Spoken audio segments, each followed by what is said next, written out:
పాపం నాగరాజు. నేను మొట్టమొదటి రోజున చెప్పా, ఆయనకి సపోర్ట్గా ఇప్పుడు ఆయన జెన్యూను. నాకు తెలుసు నాగరాజు.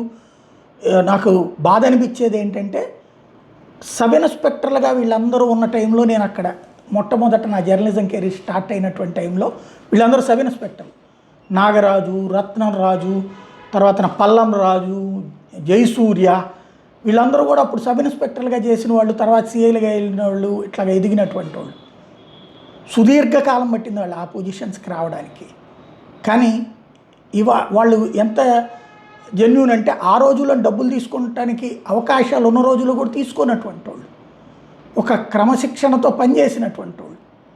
అలాగే బెజవాడ రౌడీయిజం అంతంలో ఆనాటి పోలీస్ కమిషనర్లు డిటి నాయక్, ఆ తర్వాత వచ్చినటువంటి గబ్బర్ సింగ్, కేఎస్ఎన్ మూర్తి, ఆ తర్వాత వచ్చిన సురేంద్రబాబు, ఏబి వెంకటేశ్వరరావు, ఇట్లా ఒక్కొక్క అధికారి ఆ రౌడీయిజం నియంత్రణకి మొట్టమొదట చేసింది డిటి నాయక్ బెజవాడ. ఆ తర్వాత నుంచి చూస్తే వచ్చిన ప్రతి పోలీస్ అధికారి కూడా రౌడీయిజం అంతానికే ప్రయత్నించారు. అలాగా ఆ టీంలో కంటిన్యూ అయినటువంటి వాళ్ళు వీళ్ళందరూ కూడా మంచి రౌడీల ఇళ్లలోకి కూడా వెళ్ళి తన్ని లాక్కొచ్చిన రోజులు ఉన్నాయి. అంతకుముందు రౌడీ అంటే ఆ ప్రాంతంలో ఉన్న భయాన్ని పోగొట్టినటువంటి వాళ్ళు వీళ్ళందరూ కూడా. అలా భయపెట్టడం ఎట్లా రౌడీని, అరాచక శక్తిని అనేది తెలిసినటువంటి వాళ్ళు వీళ్ళందరూ కూడా.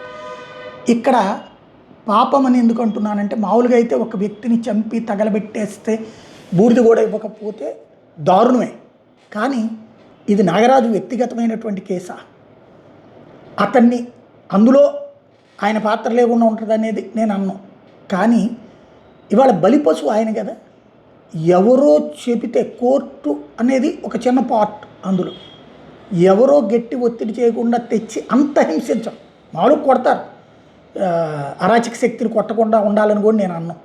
కానీ కొడతాం వరకు ఓకే, కానీ చచ్చేంతగా కొట్టి అతని దగ్గర నుంచి ఏ సమాచారం రాబట్టాలనుకున్నారు? చచ్చేంతగా కొట్టి చచ్చిపోయాక తగలబెట్టాల్సిన పరిస్థితి ఎందుకు వచ్చిందంటే హషప్ చేయడానికి. అది ఉన్నతాధికారుల ప్రమేయం లేకుండా ఉంటుందా? తెచ్చింది టాస్క్ ఫోర్స్ వాళ్ళు, ఇచ్చింది నాగరాజుకి. మరి ఎవరి తప్పు ఏంటి? నాగరాజుని మాత్రమే బలిపశువుని చేయడం కరెక్టేనా?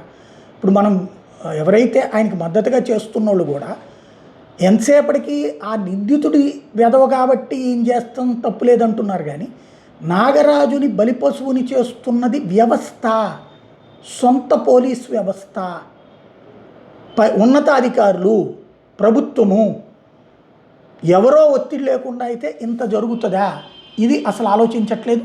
ఈ రూట్లో డిబేట్ జరగకుండా డైవర్షన్లో కోసమే ఉద్యమాలు ఉపయోగించుకుంటున్నారు.